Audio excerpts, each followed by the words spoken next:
Bonsoir à toutes et à tous.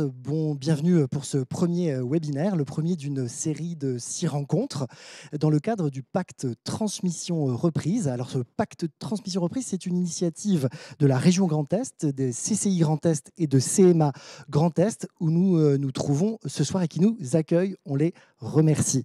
Ce soir, pour ce premier thème, nous avons choisi la confiance en soi. Et pour en parler, je vous présente tout de suite nos invités. Ils sont 4.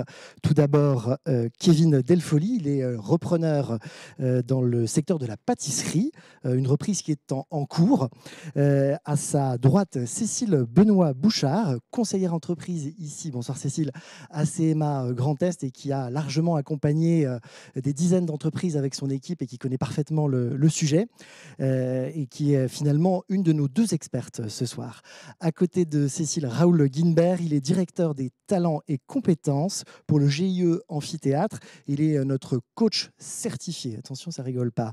Et Cynthia Delbecq également. Bonsoir Cynthia, qui elle a déjà effectué son processus de reprise autour des métiers de la cordonnerie. Elle va nous raconter son parcours. Ça s'appelle du talon à l'aiguille et ça se trouve à Metz. Alors Cynthia, je commence par vous. Est-ce que vous pouvez nous préciser, nous raconter un petit peu votre histoire assez atypique, hein? Ma vie professionnelle a démarré dans la couture. J'étais diplômée dans la couture de prêt-à-porter et de sur-mesure. Ensuite, j'ai travaillé en usine pour une grande marque pendant 14 ans. Et puis, j'ai eu un licenciement économique et j'ai décidé de faire un bilan de compétences qui m'a orientée vers la cordonnerie. J'ai fait une formation durant 2 ans et j'ai fait une reprise de cordonnerie. Voilà. Et là, ça tourne ? Ça tourne, oui. En fait, comme c'était une reprise, du coup, on a déjà les clients, la majorité des clients qui sont là, et puis des nouveaux qui arrivent. Voilà. Et puis vous, la particularité, vous avez fait ça en couple, hein.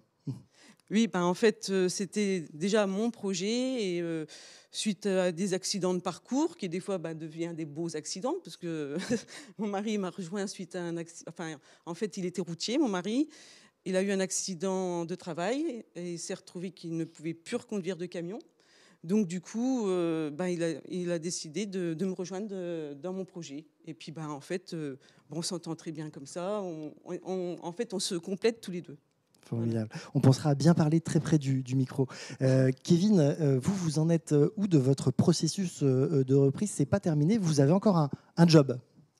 Non, en effet, c'est pas encore terminé. Il y a encore beaucoup de choses à faire. Là, en fait, j'ai terminé tout ce qui est business plan prévisionnel. J'ai trouvé l'entreprise à reprendre. Et voilà, il faut passer devant les banques maintenant pour les convaincre et avancer. Du coup, le thème de la confiance en soi, quand on est en processus de reprise, c'était intéressant pour venir se faire un peu coacher en même temps ou... C'est toujours utile. Toutes les choses sont bonnes à apprendre. Merci. Alors Raoul, on va peut-être commencer avec vous à aller un petit peu plus en profondeur sur ce thème. La confiance en soi, est-ce que c'est un état permanent? Est-ce que c'est une posture? Ou finalement, est-ce que c'est mouvant en fonction des étapes du projet que vont rencontrer les personnes qui sont là ce soir et d'autres repreneurs, bien sûr? Eh bien, j'aurais presque envie de dire que c'est un état permanent, mais en mouvance permanente aussi. Donc, si je donne une définition peut-être tout de suite de la confiance en soi, pour vous dire que c'est la façon dont on se sent capable d'accomplir les tâches finalement. Et pour la définir, on dirait qu'il y a une part d'inné et il y a aussi une part de formation, d'expérience. Voilà. Et donc, si on parle d'inné, on va pouvoir parler de la petite enfance déjà.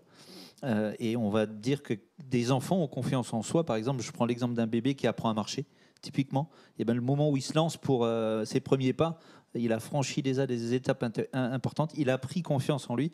Et voilà. Et plus tard, pour nous, et en ce qui nous concerne, la confiance en soi, bien sûr, on ne va pas se lancer n'importe comment et dans n'importe quelle condition. Et donc, l'expérience va aider, va jouer énormément. Merci. Kevin, vous, un moment de confiance important dans votre processus, dans votre parcours, ce serait quoi? Ou à l'inverse, un moment de doute important où on se dirait, finalement, là, j'aurais bien eu besoin d'un peu plus de confiance en moi? Confiance, on va dire, il y a quelques mois, j'ai fait un peu le tour de certains entrepreneurs qui sont dans le même domaine ou dans d'autres domaines pour avoir un petit peu leur retour sur expérience, etc. Et j'ai rencontré 2 personnes qui ont une pâtisserie sur Strasbourg et qui sont lancées maintenant il y a 4 ans. Et ils adorent ce qu'ils font aujourd'hui. Voilà, ils m'ont apporté plein de choses, des conseils, et ça m'a réconforté dans mon choix. Et voilà. Donc la confiance par l'exemple, quoi, hein, finalement. C'est ça. Et vous, Cynthia, il y a eu des moments de doute ou au contraire, vous étiez, allez, sans se dire on ne se pose pas de questions, mais on fonce? En fait, on se remet toujours en question, mais à chaque fois, on se dit, quand on tombe, il faut se relever, et puis on se relève encore plus fort, quoi. Donc, voilà. Merci, Raoul. Finalement, les étapes clés d'une reprise, est-ce qu'il y a des moments où il faut, je dirais, éliminer le doute, ou en tout cas afficher sa confiance en soi? Est-ce qu'il y a des moments clés? Je pense que Kevin expliquait tout à l'heure effectivement un moment clé. Il parle de financement, il parle d'aller voir les banques. On va les voir en exprimant le moins de doute possible. On est déterminé. Il y a des moments où effectivement, dans la posture qu'on va adopter, on va devoir effectivement montrer qu'on y croit, tout simplement. Mais après, des moments de doute, il y en aura forcément. Et il va falloir travailler aussi sur la gestion du stress, l'acceptation de certaines difficultés, et puis comment je fais ensuite pour rebondir face à ça. Donc il y a des étapes, mais il y a aussi des moments où dans la posture, on va clairement afficher, je dirais, sa détermination à réussir et à franchir ce pas. Vous l'avez déjà fait d'ailleurs, de toute façon, en décidant de renoncer, alors je ne sais pas si ça a été dit, mais de faire 12 ans de carrière dans complètement autre chose. En l'occurrence, pour Kevin, il travaille à la SNCF actuellement. Et puis partir demain dans la pâtisserie, je trouve que vraiment là, il y a ce moment où j'ai déjà pris cette décision. Il a déjà, je dirais, dompté le doute. Et il va falloir le faire encore à d'autres étapes, comme celle que vous évoquiez tout à l'heure, donc quand on en parlait en off, des financements et d'aller voir la banque, quoi. C'est des moments cruciaux. Et là, on montre qu'on est déterminé, quoi, clairement. Kevin, justement, ce moment où vous vous êtes dit je change de job, je lâche ma casquette à la SNCF, j'y vais à fond les ballons, là il a fallu... Oui, après c'est un projet que j'ai depuis longtemps, j'ai toujours eu cette envie, mais j'avoue que là, voilà, il y a maintenant plusieurs mois, je me suis dit c'est le moment ou jamais, il faut y aller, il faut foncer. De toute façon, il y aura toujours une petite hésitation, donc il faut passer au-dessus et franchir le pas. Alors Cécile, 20 ans d'expérience, 70 entreprises accompagnées avec votre équipe par an. C'est un classique, là, ce qu'on est en train de dire, ces étapes, ces doutes, ces confiances, l'alternance de tous ces moments différents, complémentaires? Oui, tout à fait. C'est pour ça qu'on les accompagne, qu'on les accompagne tant dans l'élaboration de leur projet que dans l'accompagnement de la reprise, parce qu'il faut qu'ils soient en confiance. Effectivement, ça fluctue. Il va y avoir des hauts et des bas, mais je veux dire que c'est un parcours normal, se remettre en question face à peut-être des banquiers qui vont émettre des opinions moins positives, un peu plus négatives par rapport à leur projet, ou même face à face, en étant face à face avec le repreneur, avec le cédant, pardon. Le cédant peut renvoyer peut-être des fois une image où il est sûr de lui et peut-être aborder le repreneur comme quelqu'un qui ne sait pas encore, et je mets des guillemets à savoir. C'est important d'être en confiance et de persévérer. Et effectivement, quand on regarde le parcours de chaque repreneur, on se rend compte qu'ils viennent nous voir, ils sont confiants. Après, ils regardent les chiffres, ils sont peut-être un peu moins. Ils rencontrent d'autres personnes, ils le sont un peu plus. Et c'est un parcours, on va dire, pas forcément en dents de scie, mais avec des hauts et des bas, mais sur une moyenne plutôt correcte, qui font que ça aboutit. J'ai des exemples d'artisans qui sont installés maintenant aujourd'hui, qui ont des parcours atypiques comme on a, où c'est des reconversions. Il y en a qui restent dans le métier et qui reprennent dans le métier. Mais quand on a des parcours atypiques comme ça, je pense que la confiance en soi, elle est déjà là, puisque c'est des décisions de vie, de parcours qui font qu'effectivement, on arrive à une expert comptable du Luxembourg qui, passionnée par la boulangerie-pâtisserie, se forme, reprend quelque chose, mais après avoir peut-être eu trois échecs de reprise, c'est-à-dire confrontée à une banque où elle avait un projet, elle est allée défendre son projet, ça n'a pas fonctionné, c'est une autre personne qui a repris une fois, 2 fois, 3 fois, et la 4e fois, elle a repris parce que elle avait travaillé son projet différemment, elle avait acquis de l'expérience dans ce domaine de la reprise d'entreprise. Et puis ça s'est très bien passé, très bien déroulé au final. Mais il faut à aucun moment perdre confiance. Et c'est pour ça qu'ils sont entourés aussi. Ils sont entourés d'experts, chambres de métiers, chambres de commerce. Le réseau est là pour les soutenir, en tout cas. Justement, comment vous les accompagnez? Combien de temps ça dure? Et ma question également, c'est dans quel état d'esprit vous les trouvez la plupart du temps, quand ils poussent la porte? Quel niveau de confiance? Alors, on va dire un niveau de confiance classique. Ils osent, ils sont dans un questionnement qui est quand même assez fort, parce qu'ils remettent en cause les fondements. Ils ont souvent un travail ou pas, ou en tout cas, ils sont dans des questionnements personnels et familiaux qui les poussent vers nous à construire une autre vie.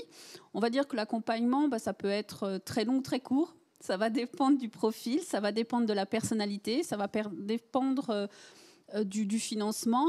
On va dire que dans un premier temps, on va regarder dans l'accompagnement globalement l'adéquation au projet, c'est-à-dire est-ce que l'individu est dans le bon projet? Est-ce que c'est comme ça qu'il doit voir son parcours de vie, sans aller aussi loin, mais en tout cas, c'est comme ça qu'on fait l'adéquation au projet. On regarde si le financement est en adéquation avec le projet.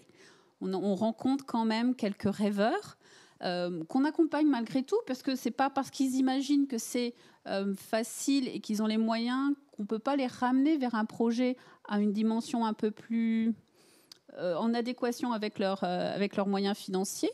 Ensuite, on fait une étude sur l'entreprise à reprendre. Donc là, on s'occupe un peu moins d'eux et un peu plus de leur cible. Donc ça peut prendre également du temps en fonction des documents, en fonction si c'est une ou plusieurs cibles. Et après, on passe vraiment à l'accompagnement du projet, où on travaille à un plan d'affaires, un prévisionnel, et on les amène jusqu'à la recherche du financement. Donc en fait, ils ne sont pas lâchés, du début de l'idée jusqu'à la réalisation. Vous les voyez grandir, en fait, ces personnalités, ces repreneurs. Tout à fait. Et l'organisation de la Chambre de métiers de Moselle permet aussi de les voir donc repreneurs en phase de reprise, d'installation, et on les voit par la suite en fonction du territoire sur lequel ils se trouvent. Ils sont suivis par un conseiller qui va les amener à pérenniser leur affaire. Alors on a pris l'exemple de quelqu'un qui a construit son projet en plusieurs étapes, parfois d'échecs en apprentissage et en réussite. Qu'est-ce qui se passe quand on a trop de confiance en soi, qu'on pousse la porte, peut-être avec un petit peu cet excès de confiance? Alors, je veux dire que ça grince, mais ça va grincer.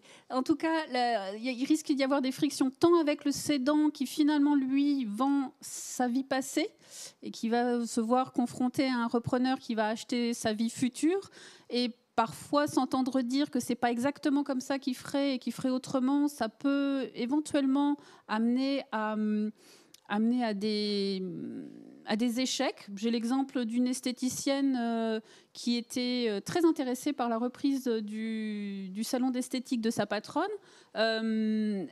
Elle s'est mise en tête de reprendre. Voilà, c'était très bien. Elle s'est mise dans la peau du chef d'entreprise. Je pense qu'on abordera ce thème-là après.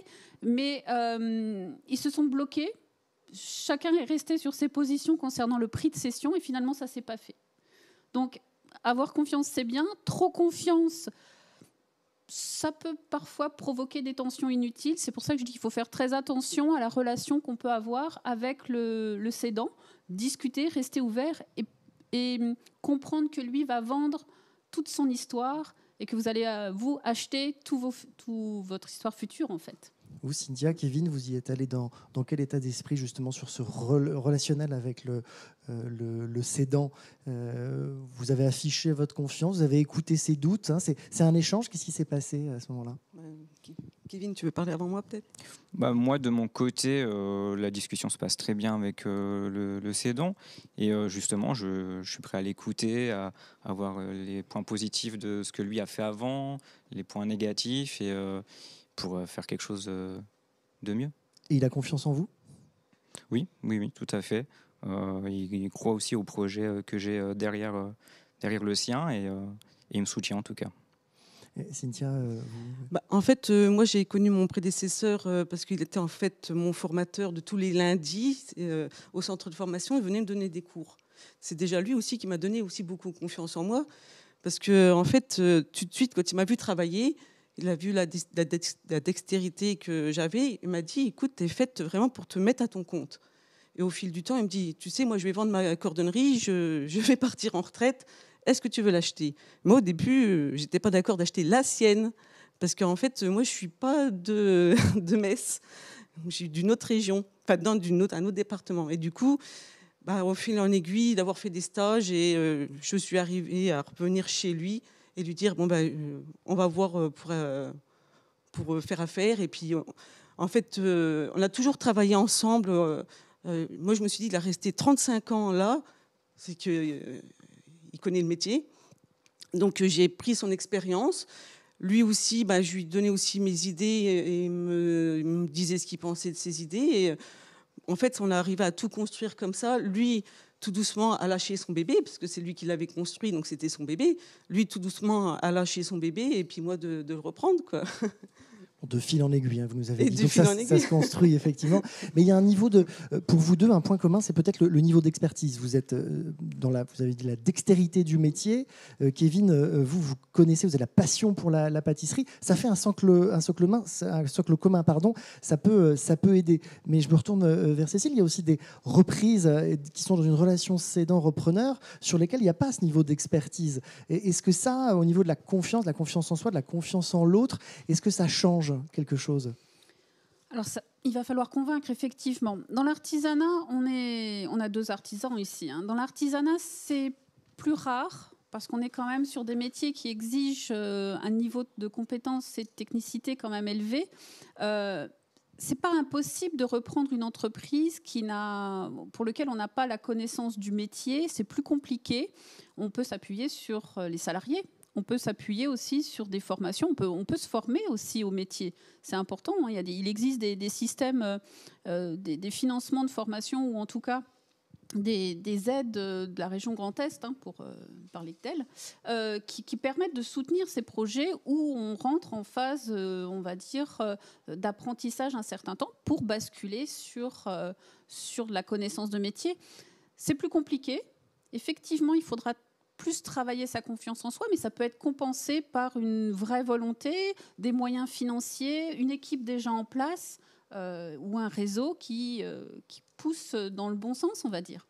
Ça veut dire à ce moment-là qu'on a peut-être, et je me tourne vers Raoul, on n'a pas forcément le costume tout à fait, on ne l'a pas encore, on se sent peut-être un peu un imposteur à ce moment-là. Raoul, il faut prendre le micro, merci. Alors, un imposteur, on parle d'un syndrome de l'imposteur en coaching, on utilise parfois cette expression parce que j'accompagne effectivement des personnes qui changent de fonction, de poste, etc., et qui prennent de nouvelles postures aussi, du coup. On en parlait tout à l'heure. Et il arrive que ces personnes-là vous disent simplement, écoutez, je voulais absolument faire ce job, faire ce métier, prendre cette fonction. Et au moment où enfin j'y arrive, j'ai le sentiment de ne pas être préparé à la suite. Et donc de ne pas être légitime en quelque sorte. Vous voyez, et donc c'est le genre de thématique typiquement qu'on peut travailler en coaching avec la personne. L'idée, c'est vraiment comment on fait pour lutter contre ça. Le plus simplement possible, c'est déjà de se souvenir de ce qu'on a bien fait et de capitaliser les expériences réussies, de penser à tout ce qu'on a mis dans le projet, donc penser positif au quotidien, et puis ensuite se préparer correctement, parce que l'idée, c'est pas simplement de vouloir cette fonction, ce poste, ce nouveau job de pâtissier, en l'occurrence, si je prends ce thème-là, c'est une fois que je l'ai, qu'est-ce que je fais après? Voilà. Et donc souvent on oublie de se préparer à la suite. Voilà, donc il y a cette espèce de période un peu de flottement là où on se réinterroge, où on a à nouveau des doutes, etc. Et donc ça se travaille. Et donc je dirais qu'il faut apprendre à se préparer à réussir, quoi. Il faut pas être en se disant oui, mais et après qu'est-ce que je fais? Il faut l'avoir déjà anticipé, cette partie-là. Voilà. Parce que finalement, je fais des métiers dans le métier. Je suis bon en pâtisserie, mais je vais apprendre la compta, je vais apprendre tous les sous-métiers ou sous-catégories qu'on a au quotidien dans une entreprise. Bien sûr. Là, dans des entreprises plus traditionnelles où on a beaucoup de collaborateurs, on a des services support, etc. Typiquement dans l'entreprise dans laquelle je travaille, je peux changer de bureau, aller voir la compta, voir le marketing, voir tout ça. Là, ça va être le marketing. Enfin, madame est dans le marketing, donc ça va peut-être aider parce que c'est aussi une aventure familiale quelque part, même si elle n'est pas engagée avec vous dans l'entreprise. Ça va jouer, mais vous allez devoir faire face à tout ça et anticiper tout ça, imaginer tout ça, et on ne le fait pas.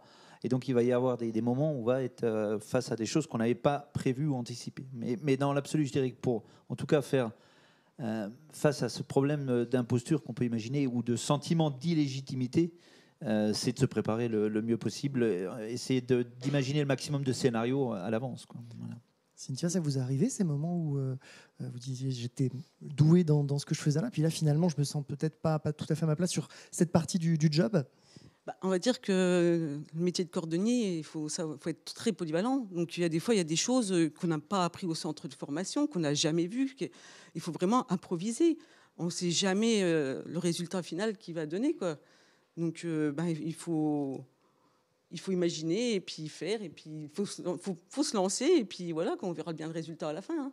On a les assurances si on fait une boulette, hein. C'est vrai aussi. Et puis pour Kevin, les temps de cuisson, il faut les connaître. Là. Il faut être... Mais une fois qu'on connaît les temps de cuisson, on découvre pareil de nouveaux métiers, la relation avec le client, la relation avec les gens qui nous entourent également, hein. C'est ça, oui, il y a beaucoup de choses qui entourent le métier en lui-même. Et c'est quelque chose auquel, oui, il faut anticiper, se préparer. Et je pense que c'est des choses qui vont venir aussi au fur et à mesure du temps. Il y a beaucoup de choses à apprendre, et que ce soit du début jusqu'à la fin. Je pense que même dans 10 ans, j'ai encore beaucoup de choses à apprendre. Et voilà. C'est d'ailleurs une clé, hein, de la suite, c'est de continuer à se former tout le temps. Et puis on est au XXIe siècle. Il va devoir effectivement travailler aussi avec l'environnement presque digital, même s'il fait de la pâtisserie et vous de la cordonnerie. Je dirais que si on veut se faire connaître, il va y avoir du marketing, mais il y aura du web marketing, il va y avoir est-ce qu'on fait un compte pour se faire connaître, est-ce qu'on fait un compte Instagram, enfin on peut imaginer plein de choses à l'heure actuelle. Et donc je pense que c'est des métiers d'artisanat, mais qui vont devoir s'implanter dans un contexte qu'on connaît actuellement, avec le digital qui vient aussi jouer une composante nouvelle là-dedans. Donc je trouve que c'est quand même passionnant. On est au début à chaque fois de quelque chose d'assez exceptionnel, même quand on se lance dans des métiers très traditionnels. Pardon. Ouais. Justement, Cynthia, il y a eu des choses comme ça que vous avez anticipées, imaginées? En fait, il n'y a pas que le métier, le corps de métier. C'est vrai qu'il faut apprendre beaucoup de choses, la comptabilité, la communication.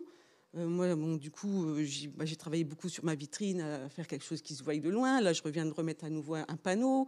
Ce week-end, je viens de créer un catalogue pour vendre des maroquineries, tout en faisant... Donc, mon projet, c'est de faire des réunions pour vendre des maroquineries, et qui permettra aussi de faire connaître ma cordonnerie. Et il faut tout le temps innover, tout le temps. Il ne faut pas rester stagné, hein. Il faut tout le temps chercher des solutions pour se faire connaître, pour innover, pour se démarquer. Il faut se démarquer. Et puis vous aviez dit tout à l'heure, il faut savoir improviser. Ah oui. Improviser, ça s'apprend aussi, Raoul, Cynthia, parce qu'à un moment, il se passe des choses que l'on subit, hein, aussi. Oui, puis il faut rester toujours confiant devant le client. Il ne faut pas lui faire peur, quoi, dire « oh là là ». Non, il faut rester confiant, et on va faire le nécessaire pour que ce soit au mieux. Et puis, si vous montrez vous-même que vous n'avez pas confiance en ce que vous allez faire, le client va vite partir, hein. Il faut rester toujours confiant. Et Kevin, vous avez anticipé des choses comme ça? Vous avez déjà démarré? Vous avez envoyé une lettre de démission à une date? Ça vous donne des repères? Comment ça se passe? Alors, côté démission, c'est pas encore fait, mais voilà, j'en ai parlé, ils sont au courant, etc. Par contre, anticiper, oui, tout ce qui est communication, etc., c'est déjà quelque chose de réfléchi. Là, pour m'aider à financer une partie du projet, je fais un financement participatif, ce qui va me permettre déjà de créer une relation avec ma future clientèle, d'avoir plus de force aussi pour convaincre les banques. Donc il y a plein de petites choses qui s'ajustent, qui se mettent bout à bout pour construire l'ensemble. Et ce costume de chef d'entreprise, à quel moment on le passe, on le met, à quel moment on se sent chef d'entreprise? Vous, Cynthia, vous l'avez ressenti à quel moment où une fois qu'on a les clés, qu'on est dans... C'est les clés de la boutique? Oui, voilà, c'est avoir les clés. Et puis là, et puis dire, là, c'est à nous. Et puis là, il faut se battre, quoi. Bon, déjà, on se bat déjà avant, hein, parce que quand il faut passer devant les banquiers et tout ça, il faut bien être préparé. Parce que voilà, il faut déjà, devant les banquiers, il faut être confiant de son projet, hein, pour avoir le financement. Et puis après, une fois qu'on a les clés, là, on se dit, on est chez nous.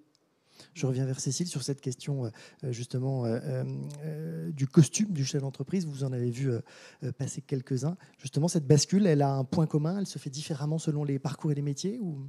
Moi, je pense qu'elle se fait avant d'avoir les clés. Elle se fait bien avant, elle se fait quand on se projette dans la reprise, quand on se projette dans son rôle finalement. Je veux dire que si on reprend le costume, on prend les mesures un petit peu avant, on l'essaye, on l'enfile quand on a les clés, et après on en prend la mesure, on regarde s'il nous sied tout au long de la vie de l'entreprise. C'est forcément un petit peu avant, mais effectivement, chacun l'endosse, on va dire, pour rester dans l'habillement, mais chacun l'endosse à un moment donné, peut-être un peu avant, à des moments un peu différents, mais c'est quelque chose, effectivement, qu'on retrouve. C'est les profils qu'on a ce soir, c'est des profils qu'on rencontre tous les jours, des personnes qui ont des projets, qui travaillent leurs projets, qui s'investissent dans leurs projets, et c'est à ce moment-là qu'ils endossent le rôle de chef d'entreprise. Raoul, on parle du costume du chef d'entreprise. Vous parlez plutôt du masque, finalement. Et alors, quand vous définir cette étape. Quand je parle de masque, en fait, je parle des schémas d'identité. C'est François Délivré qui en parle beaucoup mieux que moi, mais en tout cas, il a imagé ça avec des personnages. Le prince, le crapaud et le masque, justement. Alors, c'est quoi cette histoire de masque? Je dirais que dans leur cas, à eux deux, ils ont plutôt tombé le masque, même. Parce qu'on fonctionne avec des schémas d'identité différents tout au long de la vie. Enfant, on est et on a à peu près toutes les mêmes chances et toutes les mêmes capacités de devenir prince, héros, pilote de Formule 1, je ne sais pas quoi. On a plein de rêves. Ça, en tout cas, c'est ce qu'on appelle l'identité potentielle de base. Et après, on va cheminer et on va devenir quelque chose souvent de différent. Si je vous demandais ce que vous aviez envie de devenir quand vous étiez bébé et à quoi vous aviez rêvé, est-ce que vous aviez pensé, je sais pas, devenir pâtissier un jour? Vous me diriez peut-être non, footballeur ou je ne sais pas. En tout cas, c'est des choses de la vie qui font qu'à un moment donné, on a des cheminements comme ça. Et il y a ce fameux masque à un moment donné qu'on porte pour aller travailler, tout simplement. C'est la cravate du banquier, par exemple. J'ai discuté avec plein de banquiers, ils adoreraient jeter cette cravate, mais ils sont obligés de la porter parce que ça fait banquier. C'est le bleu de travail quand on va à l'usine. Ça ne sert pas qu'à se protéger, c'est aussi le fameux masque, etc. Donc on fait ça une partie de sa vie. Kevin, pour prendre cet exemple-là, le fait depuis 12 ans à la SNCF. Il met son costume SNCF.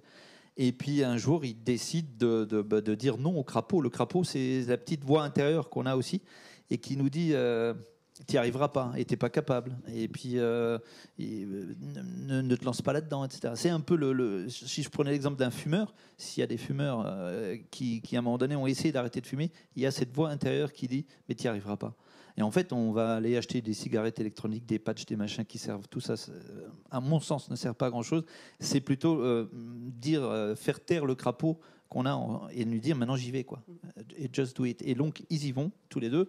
Ils se lancent dans la reprise. Ils créent quelque chose de complètement différent. Et donc je dirais qu'ils tombent le masque et ils deviennent enfin ce qu'ils ont envie d'être. Voilà un peu les schémas d'identité. C'est pour ça que je parlais de ça. Et quand on parle en coaching, on évoque ce genre d'image que je viens de vous donner, pour vous dire que finalement, c'est que du cheminement normal dans la vie, mais c'est pas donné à tout le monde non plus de franchir ce cap. Et donc, la confiance en soi, ils l'expriment à partir du moment, effectivement, où ils ont déjà décidé d'y aller. Elle est là, quoi. Je veux dire, voilà. Et c'est super important de capitaliser là-dessus derrière. Avec une particularité, c'est qu'on n'arrête pas de changer de costume et de casquette. Donc, de changer de masque aussi, ça veut dire qu'il faut en permanence... Non, dans leur cas, eux, ils ont mis le masque, je dirais, pour accomplir des fonctions. Quand vous êtes salarié, vous le faites parce qu'il y a des normes, pour aller travailler, on n'y va pas en pyjama, quoi. Vous voyez, on s'habille pour aller travailler. Mais dans l'absolu, quand on était pendant les 2 ans de confinement, on peut imaginer qu'un peu comme à la télé, il y avait le haut qui était habillé et le reste parce qu'il y avait Teams, etc. Mais je veux dire, après, il y a j'ai des personnes qui m'ont dit aussi et qui ont écrit là-dessus, qui me disaient que l'habit ne fait pas le moine, mais il y contribue énormément. Et donc, il recommandait même, quand on était en télétravail et à l'écran, à la caméra, quand on était à la maison, de s'habiller pour aller travailler. Ça permettait en tout cas de faire une rupture avec la vie privée derrière. C'est le rituel, en fait. Ouais, c'est une espèce de rituel, etc. Mais par contre, on change, on met des masques, etc. Mais là, dans leur posture à eux, je trouve qu'ils ont tombé le masque. Et c'est pour ça que j'insiste là-dessus, pour dire ils ont enfin, je dirais, un peu on parlait de... Il ne faut pas qu'ils rêvent trop, mais je dirais qu'il faut quand même qu'ils mettent en œuvre leurs rêves finalement, parce que quand on franchit le cap, quand on reprend, quand on fait ce qu'ils vont faire là, et que vous faites déjà depuis 1 an, je trouve on affirme enfin le soi, quoi, ce qu'on a envie réellement d'être. Voilà. Et pourquoi on n'y va pas, justement? Pourquoi on se met des barrières avant? On n'a pas assez confiance en soi, on n'a pas assez confiance en son rêve, en son projet, en l'anti-crapaud? Oui, il y a sans doute de ça. On n'a pas confiance en soi, ou c'est l'environnement, c'est l'éducation, c'est énormément de choses. C'est la société, c'est le contexte. À un moment donné, il y a des personnes qui se sont lancées et qui l'ont fait, et puis il y a eu le Covid. Il y a des gens qui ont ouvert des boutiques, des restaurants, c'était vraiment le pire moment. Donc certains le font et certains se disent, mais surtout pas, quoi. Qu'est-ce qui peut encore m'arriver, etc. Donc il faut aussi avoir cette part de, je dirais, vraiment, quand on parle de confiance en soi, c'est le moment où je décide de le faire. Voilà, où je décide de dire maintenant, quoi qu'il arrive. Et il y a beaucoup de choses de soi où on va se dire, bah, je suis pas capable. Et donc là, le coaching, par exemple, c'est là qu'intervient, par exemple, un coach pour faire émaner de la personne cette confiance, parce que finalement, on l'a tous en nous, mais on a besoin de quelqu'un pour le révéler. Le coaching sert de révélateur, par exemple. Ça peut être se faire accompagner comme vous le faites vous. C'est grâce à des personnes comme ça qu'on arrive finalement à dire, bah non, j'ai tout ce qu'il faut pour y aller, quoi. Mais on a énormément de freins personnels, et puis l'environnement, la famille, l'éducation, etc. C'est pas dans la famille. Alors que quand on vient d'une famille d'entrepreneurs, dans l'absolu, bah, c'est juste normal. Vous voyez ce que je veux dire? Et il n'y a pas d'obstacle particulier. Il y a beaucoup d'irrationnel là-dedans, finalement, hein. Il y a beaucoup d'irrationnel, et tout ça peut prendre du temps, parfois une vie pour certains, et certains ne se lanceront jamais et resteront salariés, voilà, parce que c'est aussi un certain confort. Il y a une prise de risque là, qui quelque part, c'est de l'adrénaline aussi. Donc je trouve aussi qu'il y a ce côté, voilà, il y a ce côté qu'on retrouve dans le sport aussi. Quand on se lance, c'est un peu du. J'allais prendre une image des personnes qui font parfois vous savez, quand ils sautent d'un avion, ils font des figures, etc. On a l'impression que c'est magnifique, mais ils sont un peu inconscients. Mais on peut être sûr que ces personnes-là se sont entraînées aussi pendant longtemps en soufflerie. Ils ont fait ils se jettent pas comme ça. Voilà. Donc, mais par contre, au moment, même si vous êtes entraîné de sauter de l'avion, bah, il faut quand même y aller, quoi. Et ils l'ont fait. Et donc, je trouve que c'est ce passage à l'acte là qui, c'est pas de l'inconscience, on s'est préparé, on est déterminé, on a fait taire le crapaud. Et on a pris une voie. Et voilà. Donc ça, je trouve ça passionnant et intéressant, très intéressant, effectivement. C'est ça, Kevin, que vous avez vécu. Vous étiez doué à la maison, reconnu par l'entourage, et puis à un moment donné, il faut se lancer. Oui, c'est un peu ça. On me soutient depuis le début, et on me dit, depuis que j'ai ce projet dans la tête, on me dit que c'est une bonne idée, qu'il faut foncer. Après, voilà, il fallait trouver le bon moment. Jusqu'à aujourd'hui, jusqu'à quelques temps encore, j'estimais pas encore être tout à fait prêt. Aujourd'hui, je le suis. J'ai le projet qui est ficelé dans ma tête, et je me lance. Voilà. Alors Cécile aussi, vous, dans les personnes que vous accompagnez, tout le monde ne peut pas aller voir Raoul parce qu'il a beaucoup de travail. Donc est-ce que vous, quelque part, vous jouez un peu ce rôle-là aussi par moment pour rebooster, redonner confiance aux personnes qui viennent vous voir et que vous suivez? En tout cas, c'est notre rôle, c'est de les accompagner au mieux, de toujours les recentrer, les orienter. On ne peut pas faire à leur place quoi qu'il arrive, on ne sautera pas de l'avion à leur place. Par contre, on peut leur expliquer comment plier le parachute, voilà, pour pouvoir exécuter les figures. On peut leur expliquer comment faire les figures si jamais ils font de la chute libre. C'est jamais vraiment de la chute libre dans l'artisanat. On est préparé, on est conscient aussi. Notre rôle, c'est de les rendre conscients de tous les enjeux, que ce soit les enjeux techniques, financiers. Et on est là, on les accompagne effectivement dans ce but-là. Ils ne sont jamais laissés tout seuls. Et je veux dire que quel que soit effectivement, je parlais tout à l'heure des doux rêveurs, mais ceux-là, on les accompagne aussi parce que c'est important. Ils ont l'intention de... Donc, on va dire qu'on va entretenir cette intention pour les orienter vers des projets peut-être plus à leur portée, mais aucun projet n'est un mauvais projet. C'est juste un projet qu'il faut retravailler et pour lequel il faut être accompagné. Oui, parce que quand on est un doux rêveur, on a moins de doutes finalement. Voilà, on est un peu plus inconscient, mais c'est une dose d'inconscience qui doit être mesurée et qui fait qu'on a de très belles carrières qui se profilent et qui sont en train de se construire avec nous là ce soir. Donc voilà, il faut soutenir ces bonnes volontés et on est là pour ça. Le réseau est là pour ça, pour les accompagner. Voilà, dans le sens large du terme, les accompagner dans leur projet, développement de leur projet. Et de leur entreprise. Et si je peux me permettre, en tout cas, ça aide beaucoup parce qu'au début, quand on dit allez hop, on fonce, on se dit par quoi on commence, par qui est-ce qu'on a contact. Et le fait d'être accompagné comme ça donne une direction, ça réconforte son idée. Donc c'est vraiment très utile en tout cas. Ça remet le train sur le rail. Cynthia aussi, ces moments d'accompagnement, c'est important pour être recadré ou rebooster, parce que c'est un peu le moment la mission. d'accompagnement, déjà, s'il y a des personnes qui sont dans le parcours d'accompagnement et que vous sentez qu'eux ne croient pas à votre projet, déjà, il faut s'éloigner des personnes-là. Parce qu'on se dit, on a le projet là et il faut faire ça, quoi. Et après, au fur et à mesure, on sélectionne et puis on va tomber sur les bonnes personnes qu'eux, ils disent bah oui, c'est un beau projet. Et là, du coup, en fait, il faut sentir que nous, on a ce projet et qu'il va tenir, quoi. Et moi, toutes les personnes qui ont essayé de me tirer vers le bas, je me suis éloignée d'eux. Voilà. Cécile, elle nous tire vers le haut. Ça dure combien de temps un accompagnement et moyen, j'allais dire, en dehors des périodes de crise malheureuses qu'on a vécues ces dernières années? Alors je vais faire une réponse qui n'en est pas une, autant de temps que nécessaire. Ça va dépendre du profil des projets. On va dire que c'est calibré, ça peut aller de 9h à 20h. Ça va vraiment dépendre. Quand on est sur des profils qui sont peut-être en recherche de locaux ou d'entreprises à reprendre, c'est un petit peu plus long parce qu'on est sur un parcours. Voilà, il faut trouver et le financement et l'entreprise à reprendre. Quand on est sur une reprise un peu plus définie, ça peut être plus rapide, mais tout dépend de ce qu'on entend par rapide. Donc on est vraiment, on s'adapte. On s'adapte aux besoins du repreneur, on s'adapte aux besoins de l'entreprise. Donc, ça prend un certain temps. Et puis peut-être rassurer ceux qui vont tenter l'aventure. C'est qu'on a parlé du nombre d'heures, mais la durée quand même peut s'étaler sur plusieurs mois, voire un peu plus. Hein. Il faut pas en avoir peur de cette... J'ai l'habitude de dire que quand je m'adresse aux cédants, donc aux personnes qui vendent, qu'entre le moment où ils ont décidé de vendre et le moment où ils vendent réellement, il peut se passer jusqu'à 1000 jours, ce qui est énorme quand on traduit en nombre d'années. Mais parce que le cheminement, ça peut se faire en 6 mois.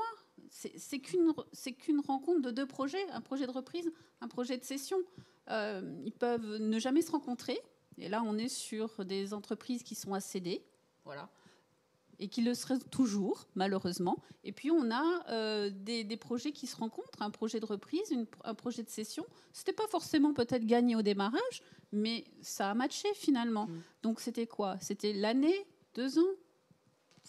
C'est très difficile de mettre un temps.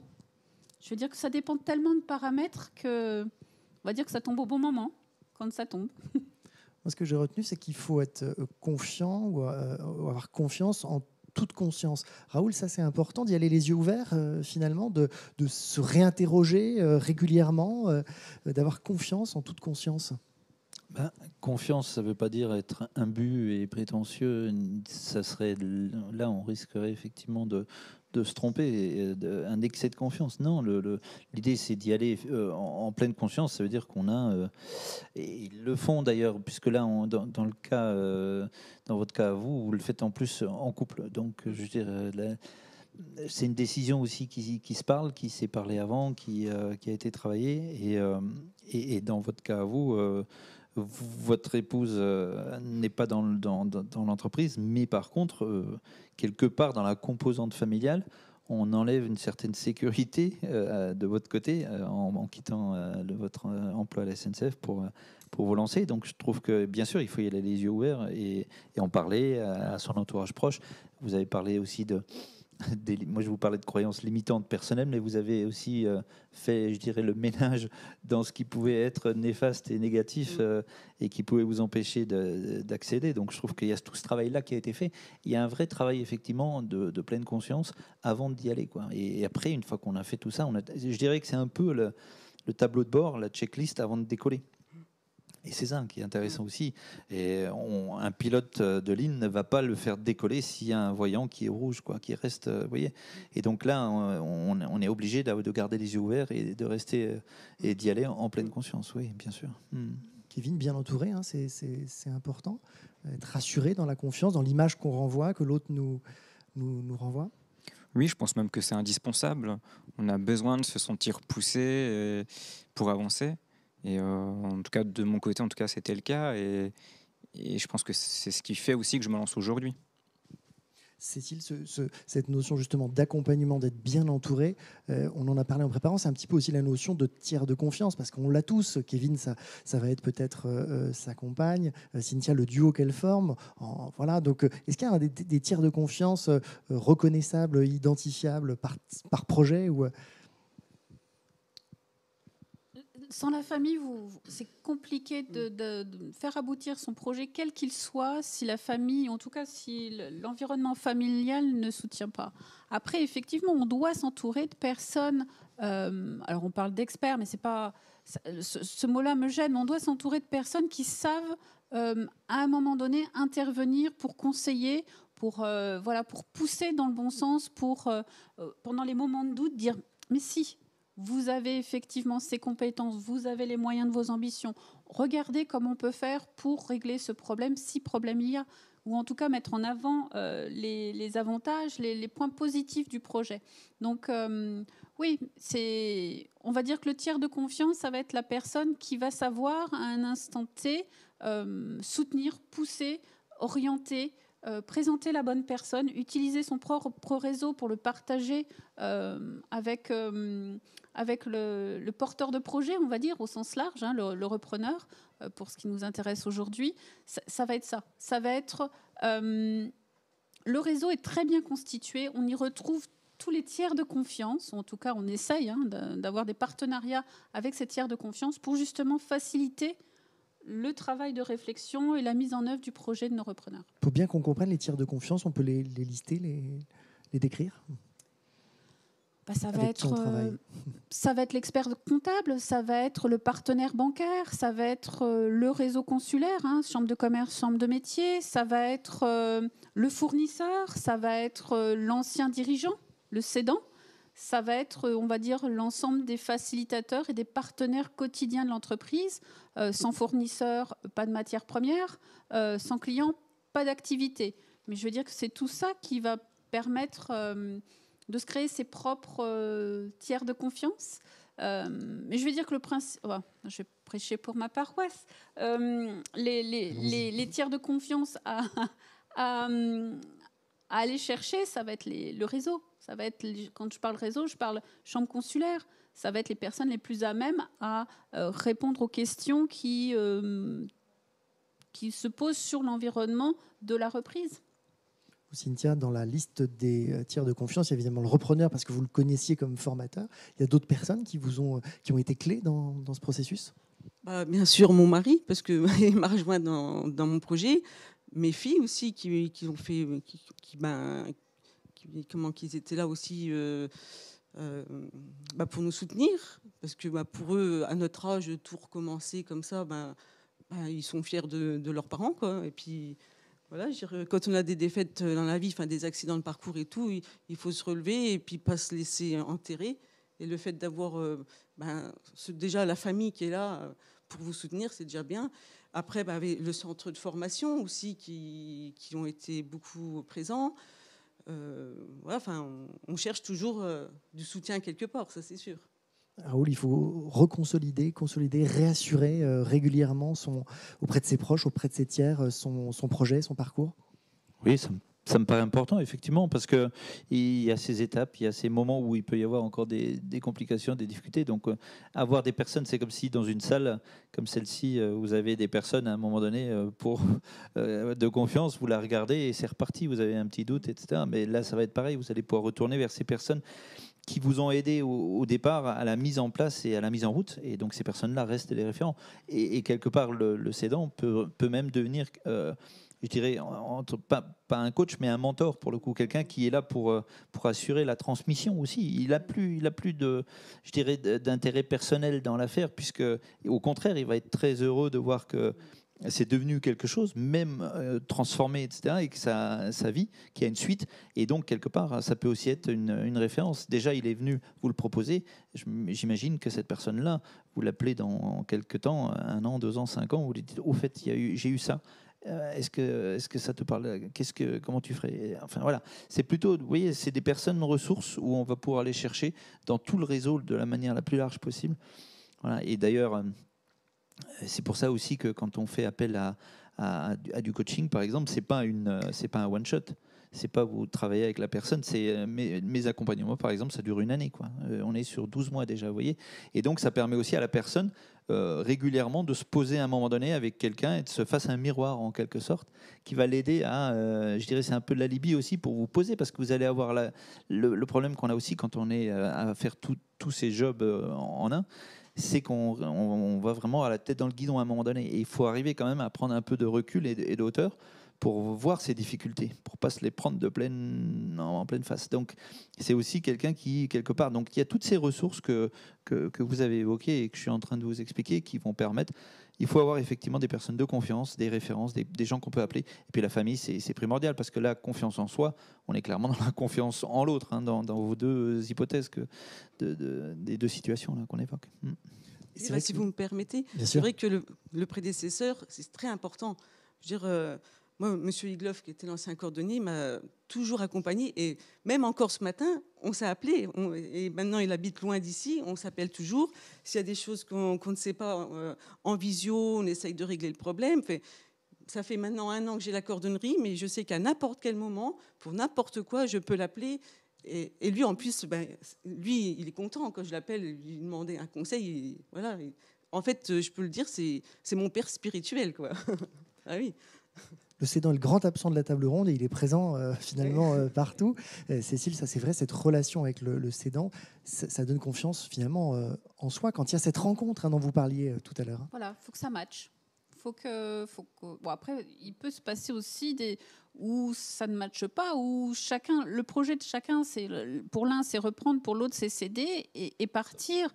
Ça fonctionne aussi, mais le fait qu'il y ait un échange, ça permet de se rassurer, ça permet d'aller aussi chercher des compétences et une vision différente de la sienne, mais quand même malgré tout qui va dans le même sens. Donc tout ça, ça concourt à la confiance en soi et à la confiance dans son projet et au développement de son projet, bien sûr. Alors Kevin, il y aura cette période d'accompagnement et de contact relationnel avec le cédant. Mais tout de suite, vous allez être dans une phase finalement de création d'activités nouvelles, de développement.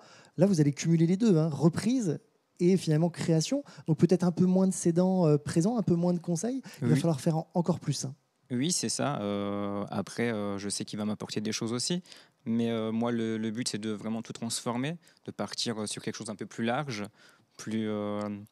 avec un univers différent. Donc c'est vrai tout va être transformé en tout cas. Ça interroge sur finalement ce que vont être les artisans demain, parce qu'on avait les artisans, et on a le droit de le dire, Cécile vient d'une famille d'artisans de beaucoup de métiers différents et complémentaires.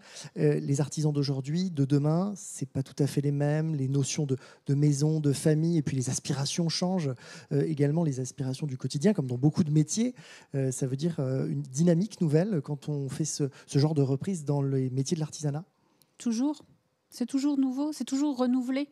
Ça ne sera jamais comme hier, ni comme aujourd'hui. Ce sera forcément toujours différent parce que tout est différent, tout bouge autour. Et l'avantage de l'artisan, en tout cas de l'entrepreneur, quand il s'en sort bien, c'est qu'il est attentif à son environnement. Il ne faut pas qu'il l'oublie. On est là aussi pour lui rappeler que l'environnement évolue, qu'il faut qu'il évolue avec son environnement. Il faut qu'il soit attentif aux nouveaux produits, il faut qu'il soit attentif aux nouveaux quartiers qui se construisent, il faut qu'il soit attentif à la nouvelle réglementation, il faut qu'il soit attentif à une multitude de choses. Et c'est pour ça qu'ils seront toujours différents. Les artisans savent s'adapter. Ils ont, on va dire, de l'or dans les mains, que je leur envie beaucoup, parce qu'ils savent fabriquer des choses, mais ils savent les fabriquer en réponse à leur environnement aussi. Et c'est ceux qui, on va dire, c'est ceux qui durent. C'est ceux qui savent s'adapter. Et quand on reprend une entreprise, forcément, on s'adapte. On s'adapte à son nouvel environnement, mais on suit aussi l'environnement dans son mouvement. Et je trouve que c'est ça qui est passionnant, en fait, dans la reprise, dans la création d'entreprise. Mais dans la reprise, c'est qu'on s'approprie finalement un environnement pour le suivre aussi, quelque part dans son... Et puis parfois, on décide aussi de ce que l'environnement va devenir. C'est d'autant plus passionnant. Cynthia, c'est ce que vous disiez tout à l'heure. Vous avez également apporté votre touche, vous développez, vous avez des nouvelles activités connexes. Ça veut dire, là aussi, il faut et reprendre et entreprendre.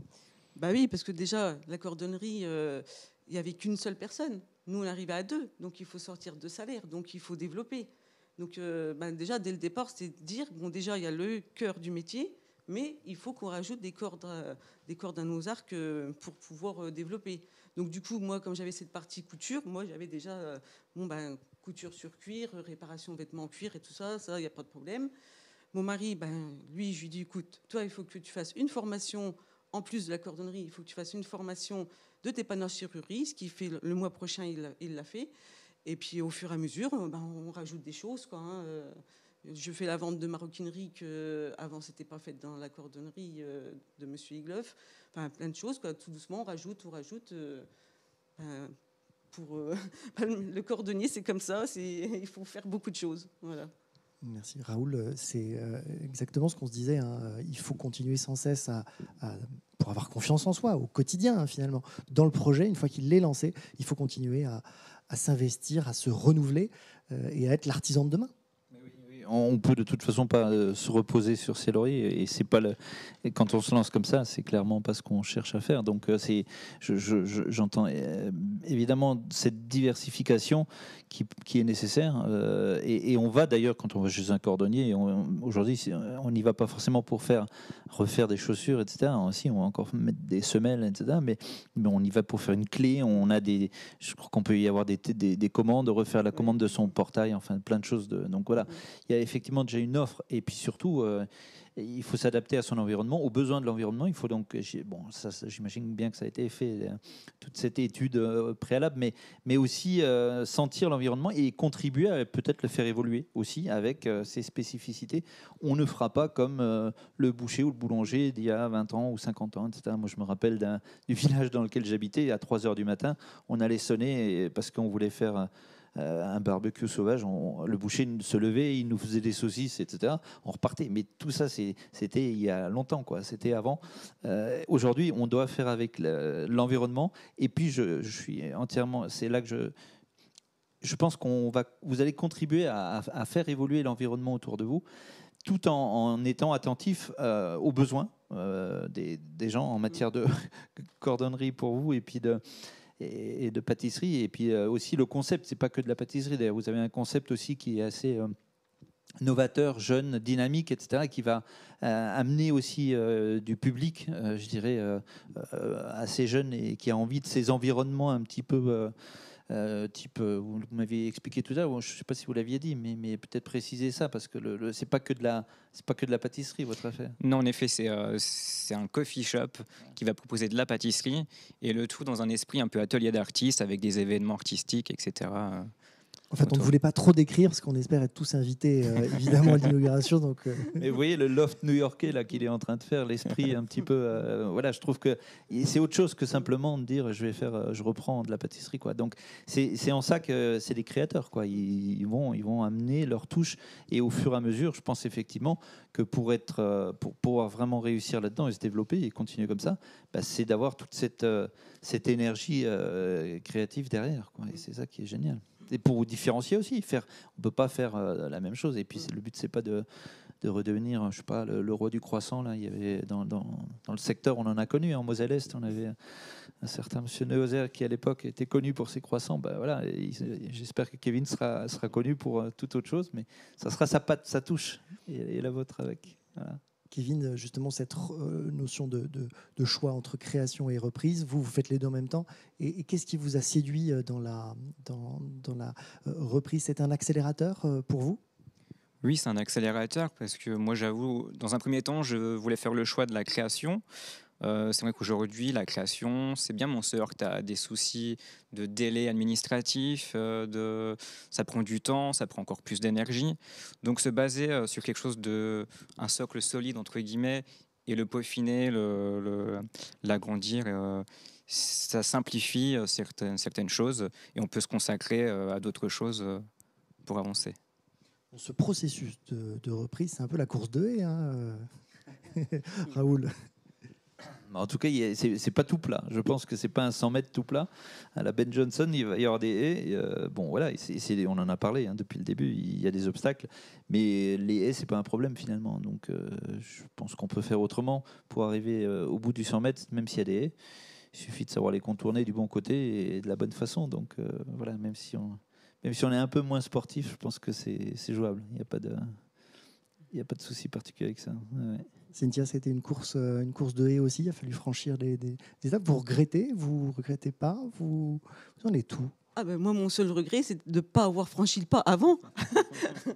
Ah non, moi, c'est sûr qu'il y a toujours des étapes. Et puis à chaque fois qu'on passe une étape, on a fait celle-ci et c'est une autre. Et puis, en fait, oui, ça donne, comme un sportif, hein, ça donne l'adrénaline. Et puis, ça pousse toujours à aller toujours plus loin, quoi. Je veux dire, on est arrivé le week-end, on est KO, mais on est reparti pour la semaine, c'est reboosté.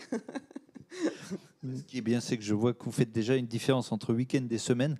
Donc il y a déjà une rupture, donc c'est déjà un bon pas, quoi. C'est bon signe pour bon la signe. course de fond. Ouais, c'est clair. Pour durer. Cécile, les repreneurs que vous avez accompagnés, repreneuses que vous avez accompagnés, globalement, ça se passe bien. Ils en sont où par rapport à cette notion de regret ou d'entreprendre par la suite?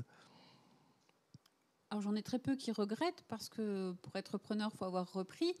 Des porteurs de projets qui seraient éventuellement déçus rebondissent en général parce qu'on leur présente aussi les choses. C'est pas parce qu'ils ont essuyé un refus dans un premier temps, et les exemples que j'ai en tête le prouvent. C'est pas parce que vous avez un refus, deux refus que ça ne se fera pas. Tout dépend la préparation. On va dire que parfois les projets n'aboutissent pas par manque de préparation. Donc finalement, c'est que ça ne devait pas se faire comme ça. Je vous dis, c'est une rencontre entre deux projets, le projet de la session et le projet de la reprise. Mais on va dire que tout doit être bien préparé. J'insiste sur la préparation, parce que je pense que c'est primordial. Préparation de la personne, préparation financière, préparation de l'entreprise, de son projet. C'est quelque chose qui se mûrit. C'est pas, on se lève pas un matin en disant tiens, je vais reprendre la boulangerie en face de chez moi, j'ai un peu d'argent de côté. Non, il y a des démarches à faire, il y a tout un cheminement à faire, que ça soit un cheminement enfiler le costume du repreneur à un moment donné, mais ce n'est pas que ça, c'est une construction, c'est un parcours en fait. Ça fait partie, je veux dire que la préparation est aussi importante que la signature de l'achat, que le développement de l'entreprise, que la poursuite de l'activité. Tout ça, ce sont des phases à ne pas négliger. Tout ce qui est préparation et mise en œuvre, en tout cas. Kevin, c'était un point d'étape aussi pour vous, parce que vous êtes, contrairement à Cynthia, encore dans cette phase d'accompagnement et de reprise. Ça rebooste un peu, ça donne confiance? Oui, ça donne confiance, oui. Après, c'est sûr qu'il faut bien se préparer, un peu comme un champion olympique. Il ne va pas aux Jeux olympiques sans se préparer. Donc voilà. Très bien. Merci à toutes et à tous pour cet échange ce soir, le premier donc d'une série de 6 rencontres. Et donc nous nous retrouverons le 29 novembre prochain, toujours ici, pour échanger sur le thème de la reprise versus la création d'entreprise. En attendant, vous pouvez nous suivre sur Facebook, transmission-reprise, actualité, conseils, vous retrouvez tout en ligne. Et puis, je voulais bien sûr remercier CMA, la CCI et tous nos partenaires pour leur confiance. Katia, Camille et puis l'équipe derrière, Irina, Juliette et Mélissa. Pour Méchant Loup, Lucie, Naïs et Arnaud. Et pour la régie, Emilien, Malo et François. Merci à toutes et à tous. Merci à vous. Merci.